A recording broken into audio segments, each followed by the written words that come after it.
Hello everyone, नमस्ते and welcome to our channel Indian blogger Shraddha with twins. तो उम्मीद करती हूँ कि आप सभी बहुत ही बढ़िया होंगे, मज़े में होंगे। मैं भी यहाँ पर बहुत ही मस्त हूँ। फाइनली दिवाली वैकेशन ओवर हो गए हैं, बच्चों के स्कूल स्टार्ट हो गए और फिर से मैं अपनी पुरानी रूटीन में आ गई हूँ। और मुझे बहुत ही अच्छा लग रहा है अपनी पुरानी रूटीन में आकर, मतलब कि मॉर्निंग 5 बजे वाली रूटीन। वैकेशन में एक्चुअली हो क्या रहा था, काम तो खैर बहुत सारे थे, लेकिन ये था कि कोई डिसिप्लिन नहीं था, डिसिप्लिन में काम नहीं हो रहे थे। और मुझे है ना, मतलब कुछ दिन तो अच्छा लगता है इस तरीके जैसे कि आप लेट उठ रहे हो, लेट सो रहे हो, काम आपके कभी भी हो रहे हैं, तो ये कुछ दिन अच्छा लगता है। लेकिन उसके बाद में मुझे बहुत इरिटेशन से होने लग जाता है, अच्छा नहीं लगता, मन से अच्छा नहीं लगता है। लेट उठते हैं तो ठीक है, आपकी नींद पूरी हो जाती है, आपकी बॉडी का आपको कंफर्टेबल लगती है, लेकिन हाँ, मेंटली अगर आप बात करो तो मुझे बिल्कुल भी अच्छा नहीं लगता है कि लेट उठूँ और फिर मेरे सारे काम जो है वो लेट हो जाए। और उसी चक्कर में मतलब मेरे वीडियो वगैरह सब डिस्टर्ब हो गए थे। लेकिन अब फाइनली बच्चों के स्कूल स्टार्ट हो गए ना, तो अब मेरी रूटीन जो है वो बन गई है। मंडे से बच्चों के स्कूल स्टार्ट हो गए थे। आज है ट्यूसडे का दिन है, सुबह की भी 7 ही बज रही है। और 7 बजे नहीं, मैंने एक्चुअली वीडियो की शुरुआत तो 5 बजे ही कर दी थी। 5 से 7 बजे तक की जो रूटीन थी वो सब कुछ मैंने इसके पहले वाले वीडियो में आपके साथ में शेयर करी है कि मॉर्निंग में 5 बजे उठ के और 7 बजे के बीच में मैं सुपर फास्ट स्पीड से क्या क्या काम करती हूँ, क्योंकि बच्चों की 6:30 बजे बस आ जाती है। तो इसलिए मैं धीरे धीरे अगर काम करूँगी तो फिर बच्चों की बस मिस हो जाएगी। तो काम तो मुझे करने ही पड़ते हैं बच्चों से रिलेटेड, लेकिन उसके अलावा पैरेलल में और भी मैं काम करती रहती हूँ। तो ये सब कुछ मैंने आपके साथ में लास्ट वीडियो में शेयर किया था और बोला था कि मैं इसके बाद की जो रूटीन रहेगी वो नेक्स्ट वीडियो में शेयर करूँगी। तो ट्यूसडे का दिन है, सुबह की 7 बज रही है। दोनों बच्चों को बस में बिठा के अभी जस्ट ऊपर आई हूँ। और मॉर्निंग में आज मैंने चाय पी ली थी, क्योंकि अभी थोड़ा सा विंटर जो है वो स्टार्ट हो गई है, थोड़ी सी ठंडी का मौसम रहता है ना, तो चाय पीने का मन करता है। तो मैंने आधा कप चाय पी थी, लेकिन अभी मैं फिर से बनाऊँगी चाय, क्योंकि अभी जैन साहब भी अभी उठे हैं और विधि और आकांक्षा, इन सबको मैंने अभी उठाया है। तो सबके लिए चाय रखूँगी और उसके साथ में फिर मेरे लिए भी चाय बनाऊँगी। अच्छा, कल मुझे कोई पूछ रहा था कि आपके घर पर कौन आए हुए हैं, तो खैर मैंने बता चुकी हूँ, लेकिन एक बार मैं फिर से बता देती हूँ कि मेरे घर पर विधि और आकांक्षा दोनों आए हुए हैं, जो कि मेरी भांजी है, मतलब मेरे ननंद की बेटियां जो अहमदाबाद में रहती है, और अभी दिवाली वेकेशन में वो यहाँ पर आए हुए हैं। विधि तो दिवाली के पहले से इधर थी, आकांक्षा आई थी लेकिन उसको छोड़ के फिर वापस से चली गई थी, और अभी वो फिर से उसको लेने के लिए आई है। तो अभी वो 1 आध दिन और रहेगी, उसके बाद में उनके कॉलेज वगैरह ये सब स्टार्ट होने वाले हैं, तो फिर से उनका रिटर्न टिकट है। तो शायद आपको पता चल गया होगा कि कौन है, क्योंकि रेगुलर जो मेरे वीडियोस देखते हैं ना, तो फिर जब कोई नया घर में कोई मेहमान आता है ना, तो फिर वो पूछते हैं कि आपके घर में कौन आया हुआ है। तो खैर मैं बताती तो हूँ, लेकिन यही कि कभी वीडियो जो है वो आप देखना स्किप कर देते हो, तो शायद पता नहीं चल पाता होगा। तो चलिए, अभी एक्चुअली मुझे किचन में चाय बनाने जाना था, लेकिन अभी मैंने देखा कि जैन साहब और सब लोग उठ गए ना, तो मैंने सोचा कि इस रूम की क्लीनिंग जो है वो मैं कर ही देती हूँ हाथों हाथ। अच्छा, अभी खैर दिवाली के टाइम पे मैंने अपने घर को पूरा नीट एंड क्लीन किया था, लेकिन होता क्या है कि जब फेस्टिवल्स आते हैं ना, तो उस बीच में फिर आपके पास में काम का टाइम नहीं मिल पाता है। तो वो चीज़ मेरे साथ भी हो रही थी। तो मेरा घर जो था ना वो फिर से एकदम अव्यवस्थित हो गया था, और मुझे अपना घर जो है ना बिल्कुल भी गंदा पसंद नहीं है। कोई भी सामान अगर अपनी जगह से हटता है और इधर उधर पड़ा रहता है तो पता नहीं, मुझे बिल्कुल अच्छा नहीं लगता है। तो फेस्टिवल टाइम पर तो मैं इन सब चीज़ों को इग्नोर कर रही थी, लेकिन अब फेस्टिवल ओवर हो गए हैं और अब जब मैं फिर से अपनी रूटीन में आ गई हूँ, तो फिर मैं कोशिश कर रही हूँ कि मैं फिर से अपने घर को क्लीन एंड ऑर्गेनाइज जो है वो कर दूँ पहले जैसा। तो इसके लिए ना कोई एक दिन तो मैं चुन सकती नहीं हूँ। कल भी मैंने थोड़ा बहुत काम किया था, कल मैंने अपनी जो अलमीरा थी उसको थोड़ा बहुत ऑर्गेनाइज़ करा था। और आज जो मेरा बेडरूम है, इसका जो हेडरेस्ट है, मैट्रेस है, उसको मैंने थोड़ा बहुत क्लीन किया। और जो ड्रेसिंग टेबल है उसको मैंने अंदर से तो कल ऑर्गेनाइज़ करा था, लेकिन अभी आज मैं थोड़ा सा बाहर से भी उसको साफ़ सुथरा करूँगी। और ये गेट के पीछे जो हुक लगे रहते हैं ना, वहाँ पर जो कपड़े लटकते हैं, मुझे पता नहीं, उनको देख के इतना जी घबराता है, मुझे बिल्कुल अच्छा ही नहीं लगता है। ऐसा लगता है पूरा घर अगर साफ़ है और वहाँ पर अगर कपड़े लटके हुए हैं ना, तो ऐसा लगता है जैसे मेरा कमरा जो है ना वो कुछ ना कुछ पार्ट जो है वो गंदा है। तभी मैंने जितने भी कपड़े वहाँ पर लटके थे सबको हटा दिया। और बाहर ही जो कपड़े सूख रहे हैं ना, ये मैंने आज मॉर्निंग में ही सुखाए। एक्चुअली कल रात को ही जितने भी कपड़े वॉश करने के थे ना, वो सब मैंने रात को ही मशीन में डाल दिए थे। अक्सर ऐसा ही करती हूँ ताकि मॉर्निंग में मेरा थोड़ा सा टाइम सेव हो जाए। एक्चुअली मॉर्निंग में काम इतने सारे होते हैं ना, तो इन छोटी छोटी चीज़ों को अगर आप रात को ही निपटा दो ना, तो फिर मॉर्निंग में आपका थोड़ा बहुत टाइम जो है वो सेव हो जाता है, और उस सेविंग टाइम में आप दूसरे काम जो है निपटा देते हो। तो कपड़े मशीन में डाले हुए थे, डिटर्जेंट पाउडर भी मैंने रात को ही डाल दिया था। तो जैसे ही मैं उठी थी ना, रूम से बाहर निकली, तो मैंने फटाफट से मशीन ऑन कर दी थी। और जैसे ही मैं बच्चों को छोड़ के ऊपर आई ना, तो मशीन ने मुझे आवाज़ लगाई कि कपड़े धुल गए हैं तो सुखा दो। तो मैंने हाथों हाथ कपड़े सुखा दिए थे। अगर उसमें मैं कपड़े सुखाती नहीं थी ना, तो मुझे शायद 2 घंटे और टाइम नहीं मिलता था। तो एक कुछ हैबिट्स होती हैं ना, अगर आपको अपना घर जो है वो क्लीन ऑर्गेनाइज चाहिए और आप चाहते हो कि आप मेंटली मतलब एकदम शांत रहें और खुश रहें, तो उसके लिए कुछ आपको हैबिट्स जो है ना उसको अपनानी पड़ेगी। कुछ स्टेप्स होते हैं जिनको फॉलो भी करना पड़ेगा। तो आज की वीडियो के अंदर मैं कुछ इसी तरीके के हैबिट्स और स्टेप्स आपके साथ में फॉलो करूँगी, बताऊँगी, जिनको फॉलो करके आप लोग भी अपने घर को अच्छा सा नीट एंड क्लीन और ऑर्गेनाइज रख पाएंगे मेरे घर की तरह। तो ये देखो, बातों बातों में मेरा पूरा ही कमरा जो है वो अच्छे से क्लीन हो गया है, बड़ा अच्छा लग रहा है आज। तो अब एक रूम की मैंने क्लीनिंग करी है, अब उसके बाद में मैं जाऊंगी नेक्स्ट रूम में, क्योंकि देखिए अभी वैसे टाइम जो था वो मेरा चाय पीने का था, लेकिन मैं कोशिश करती हूँ कि मॉर्निंग में जैसे ही बच्चे जाते हैं ना तो उसके बाद में मैं दोनों रूम्स को क्लीन कर दूँ एक बार। सिर्फ उसके बाद में सिर्फ लिविंग रूम की क्लीनिंग रहेगी, तो वहाँ पर थोड़ा सा ज़्यादा ही मैस होता है, क्योंकि वहीं पर सब लोग उठते बैठते हैं, चाय वगैरह पीते हैं, नाश्ता भी करते हैं, तो इसके लिए वो रूम थोड़ा ज़्यादा ही गंदा होता है। तो ये जो दोनों बेडरूम से बच्चों को और हमारा, ये बहुत ज़्यादा मैसी नहीं होते, तो उनको मैं मॉर्निंग के टाइम पर क्लीन कर देती हूँ। तो अभी मुझे ज़्यादा टाइम नहीं लगता। अगर मैं बात के चक्कर में छोड़ूंगी ना तो ये जो छोटा सा काम है ना, ये काम मुझे बड़ा लगेगा।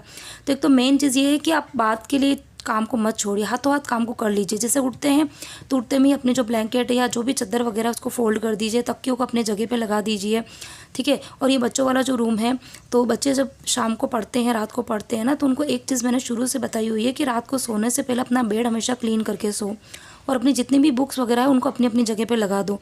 तो मेरे बच्चों का जो रूम होता है ना वो हमेशा नीट एंड क्लीन ही दिखेगा आपको, बहुत ज़्यादा गंदा नहीं दिखता है, क्योंकि वो अपना काम खुद से कर लेते हैं।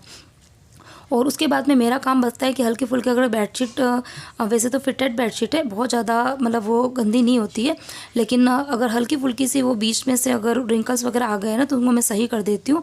और बाकी हल्का सा मतलब कपड़ा जो है वो इधर उधर झटकी मार के मैंने साफ़ कर दिया है। तो हार्डली मुझे 5 से 6 मिनट लगे थे इस रूम को साफ़ करने में, ज़्यादा टाइम नहीं लगा था। तो एक तो ये आदत होती है, और सबसे जो मेन अगर हैबिट मैं आपको बताऊँ ना वो होती है जल्दी उठने की। अगर आप मॉर्निंग में जल्दी उठते हो ना, और ये आदत मैंने लास्ट 2 साल से डाली, उसके पहले मैं भी नहीं उठती थी। आखिर उसमें मैं वीडियोस बनाती नहीं थी, अगर बनाती तो आपके साथ मैं शेयर करती थी कि मैं लेट उठती थी और मेरे सही में सारे काम जो थे वो लेट ही होते थे, और पूरा दिन मैं परेशान रहती थी। मतलब होता कि अगर आपके काम टाइम से नहीं होंगे ना तो आप खुद परेशान ही रहोगे, क्योंकि आपके काम टाइम से नहीं हुए हैं, करने तो आपको ही है। और अब जब 2 सालों से मैंने ये हैबिट डाली है कि मुझे जल्दी उठना है ना, तो अब मेरे काम जो होते हैं ना वो 10 साढ़े 10 तक मैं मोस्ट ऑफ काम जो है निपटा देती हूँ। थोड़े बहुत काम बचते हैं वो बाद में हो जाते हैं, ऐसा कुछ नहीं, लेकिन जो मेन आपका काम होता है जैसे कि किचन का काम है, डस्टिंग का काम है, ये सब काम यदि आपके हो जाते हैं टाइम से ना, तो फिर आप एक्स्ट्रा काम कर सकते हो। तो ये हैबिट बहुत ही ज़रूरी है कि आप सुबह 5 नहीं तो कम से कम 6 बजे तो उठ ही जाओ, ठीक है। उसके बाद में होता है कि आप काम जो है वो बात के भरोसे ना छोड़ के आप टाइम से पहले कर लो। तो मैंने डस्टिंग का काम कर लिया, उसके बाद में अब मैं आई हूँ किचन के अंदर।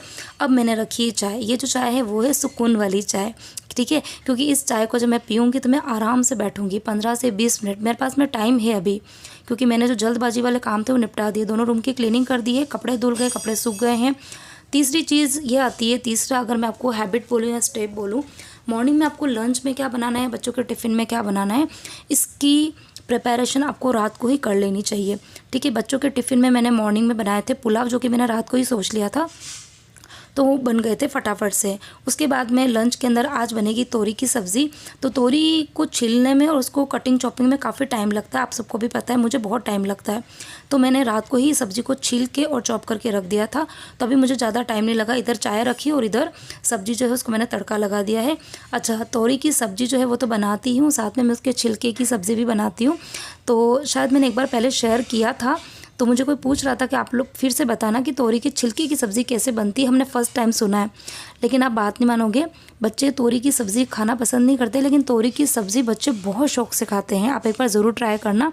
तो करना कुछ नहीं होता है, जो तोरी होती है ना लंबी, जिसके ऊपर धार होती है तीखी तीखी, उस धार को आपको ना चाकू की हेल्प से हटा देना। और यदि आपके पास में वो पिलर वाला होता है ना चाकू, जिससे छिलने वाला चाकू, उससे वो बहुत ही ईजिली हट जाती है। और उसके बाद में उनको हटाने के बाद में फिर जो तोरी के छिलके होते हैं ना, उसको आप छील लो, और छीलने के बाद में फिर उसको एकदम बारीक बारीक सा कट कर देना है। और उसके बाद में फिर जो नॉर्मल सब्ज़ी बनती है बिल्कुल उसी तरीके का मैंने तड़का लगाया था।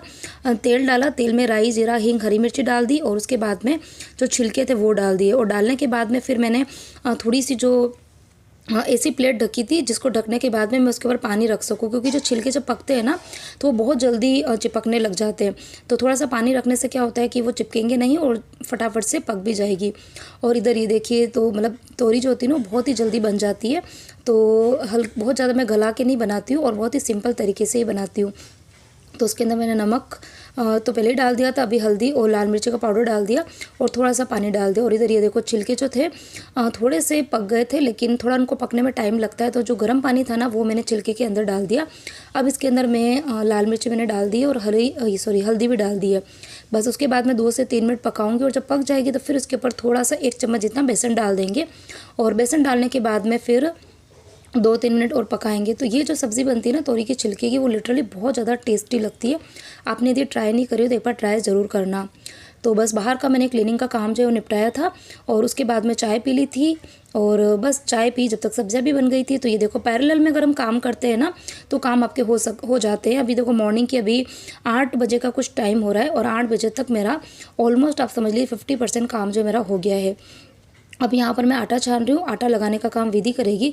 खैर हम लोग मिलके ही काम कर रहे हैं, कोई क्या काम कर रहा है कोई क्या काम कर रहा है, लेकिन अभी वो नए नए अभी इनको पता नहीं कि कौन सी चीज़ कहाँ रहती है। तो मैं डस्टिंग का काम मैं कर लेती हूँ और किचन के अंदर सब्ज़ी का काम मैंने कर दिया। आटा जो है वो एक जना आटा लगाएगा और एक जना जो बर्तन पड़े थोड़े बहुत वो साफ़ कर लेगा। और अब मैं फिर से आई हूँ अपने लिविंग रूम को क्लीन करने के लिए। लिविंग रूम की हालत जो है वो बहुत ही ख़तरनाक हो रही, तूफ़ान आ रहा है। एक्चुअली ये जो सोफ़े के ऊपर जो कवर्स है ना, ये कवर्स थोड़े से मतलब छोटे हैं एक्चुअली। तो इनको जब बिछाते हैं तो अभी हम लोग घर में इतने सारे जने हैं तो यहीं पर हम लोग बैठते हैं। तो अभी हम सब यहीं बैठ के बातें बातें कर रहे थे, चाय पी रहे थे, तो पूरे ही सोफ़े के कवर लटक के नीचे आ गए। तो ये सोफ़े के कवर को ठीक करने का काम मेरा दिन में 3 से 4 बार चलता ही रहता है। तो सबसे पहले तो मैं सोफ़े के कवर को ठीक करूँगी। तो इस रूम के अंदर अभी मैं ज़्यादा कुछ काम करने वाली नहीं हूँ, क्योंकि अभी मतलब 8 बजे का कुछ टाइम हो रहा है। तो अभी आटा विधि लगा देगी तो उसके बाद में देखती हूँ पराठे अगर कोई बनाएगा तो ठीक, नहीं तो फिर मैं पराठे बनाऊँगी। और उसके बाद में फिर मैं शावर लेके जाऊँगी मंदिर। तो अब आप अगर है ना बात के बारे में सोचोगे ना तो आपके प्रेजेंट के जो काम है ना वो थोड़े जल्दी हो जाते हैं। अगर आप बात के बारे में नहीं सोचोगे ना कि बाद में आपको क्या क्या काम करना है, अभी जैसे मेरे दिमाग में है कि मुझे मंदिर जाना और मंदिर जाने के पहले मुझे डस्टिंग का काम और किचन का मोस्ट ऑफ काम निपटाना है। क्योंकि मंदिर से जब मैं आ जाती हूँ ना तो उसके बाद में फिर मुझे लगती है बहुत ही ज़ोरों से भूख, फिर मैं खाना खाती हूँ और खाना खाने के बाद में फिर मुझसे ज़्यादा काम नहीं होते। तो ये मेरी एक रूटीन है। तो आप भी कुछ ना कुछ इस तरीके की रूटीन या कोई काम जो है वो आगे के लिए रखिए ताकि आपके पहले के काम जो है वो टाइम से हो जाए। तो ये मेरी शुरू से आदत है और जो मेरे व्लॉग्स शुरू से फॉलो करते हैं और लंबे टाइम से देख रहे हैं तो उनको पता होगा कि मेरी मॉर्निंग की जो रूटीन है ना वो बहुत ज़्यादा बदली हुई नहीं रहती है। थोड़ी बहुत मैं चेंज करती रहती हूँ मतलब, लेकिन बहुत ज़्यादा चेंज नहीं होती है। तो यहाँ पर देखो मैं शावर लेके निकल गई हूँ। अभी बस मैं थोड़ी सी अपने स्किन की केयर करूँगी। केयर क्या मतलब, ज़्यादा मेरे पास टाइम नहीं होता है क्योंकि अभी जेंट्स आपको शॉप पे जाना है तो उन्हीं के साथ में मैं मंदिर जाती हूँ। खाली मुझे ईयरिंग जो है वो पहनने हैं क्योंकि अभी ये दिवाली के टाइम पे 2-3 दिन से ना मैं तरह तरह के ईयरिंग्स पहन रही थी। मतलब फेस्टिवल के टाइम पे लगना चाहिए अच्छे से, घर तो अपना साफ़ सुथरा हो ही जाता है, अपने आप को भी थोड़ा सा टाइम जो है वो देना चाहिए। तो यही नए नए कपड़े पहन रहे थे, ईयरिंग्स वगैरह चेंज करती थी। और हाँ, गले के बारे में मुझे कोई पूछ रहा था कि आप गले में मंगलसूत्र नहीं पहनते हो क्या?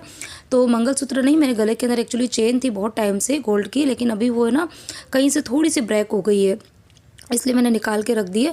तो अभी देखूंगी मैं मंगलसूत्र मेरे पास में एक पड़ा हुआ है छोटा सा, तो वो मैं डालूंगी। अभी हाल फिलहाल में तो मैंने सिर्फ ईयरिंग्स पहनी है और अब बस तैयार होकर मैं पहले जाऊंगी मंदिर। और यहाँ पर ये क्या चल रहा है किचन के अंदर, आकांक्षा, हाँ आकांक्षा एक्चुअली पुलाव बना रही है और विधि जो है वो साथ में दूसरा कुछ काम कर रही है। तो आज एक्चुअली इन दोनों को जाना है मार्केट, पेंड्रा मार्केट जाना है इनको शॉपिंग करने के लिए, क्योंकि अब इनका जाने का टाइम जो है वो आ गया है। अहमदाबाद रहते हैं दोनों जने, तो मुंबई कोई आएगा और यहाँ पर शॉपिंग ना करे तो ऐसा हो नहीं सकता है। तो इतने दिन एक्चुअली फेस्टिवल के टाइम पे ना मुझे भी टाइम नहीं मिल रहा था, जाना मुझे था साथ में, लेकिन इतने दिन मुझे टाइम नहीं मिल रहा था और विधि की तबीयत जो थी वो ठीक नहीं थी। तो अब इनके पास ज़्यादा टाइम है नहीं, 1-2 दिन का ही टाइम है। और मेरे बच्चों के भी ना 1 दिसंबर से एग्ज़ाम स्टार्ट होने वाले हैं, तो मुश्किल से मेरे पास में 9 से 10 दिन ही बाकी है। तो मुझे ना उनको भी अब टाइम देना है, क्योंकि इतने दिन घर के कामों में मैं इतनी ज़्यादा बिजी थी कि मैंने बच्चों पर बिल्कुल ध्यान ही नहीं दिया। तो मेरे पास में अभी सिर्फ 10 ही दिन है, तो इसके लिए मुझे उनको पढ़ाना भी है। तो अभी मुझे आकांक्षा ने बोला है कि हम लोग मार्केट चले जाएंगे। तो अभी बस ये मॉर्निंग का थोड़ा बहुत काम वाम हो जाएगा, खाना वाना खा के, और ये दोनों जने जाएगी मार्केट। और मैं यहाँ पर बस इनको थोड़ा सा गाइडेंस दे रही हूँ कि बस ये थोड़ा बहुत काम जो कर लेना, उसके बाद में तुम लोग लेट मत होना, क्योंकि बॉम्बे साइड में जाना है मार्केट तो थोड़ा आने जाने में भी टाइम काफ़ी ज़्यादा लगता है और फिर शॉपिंग करते हैं ना तो टाइम का पता ही नहीं चलता है। तो दोनों अकेली जा रही है, इसके लिए मैंने कहा थोड़ा टाइम से निकल जाओगे तो वापस से रिटर्न में टाइम से आ जाओगे। तो बस अभी ये इनका थोड़ा बहुत काम करेगी, मैं जाऊँगी फटाफट से मंदिर। और इसी के साथ में आज का वीडियो करती हूँ यहीं पर एंड। वीडियो अच्छा लगा तो वीडियो को लाइक करना, शेयर करना, कॉमेंट करना, चैनल को सब्सक्राइब नहीं किया तो कर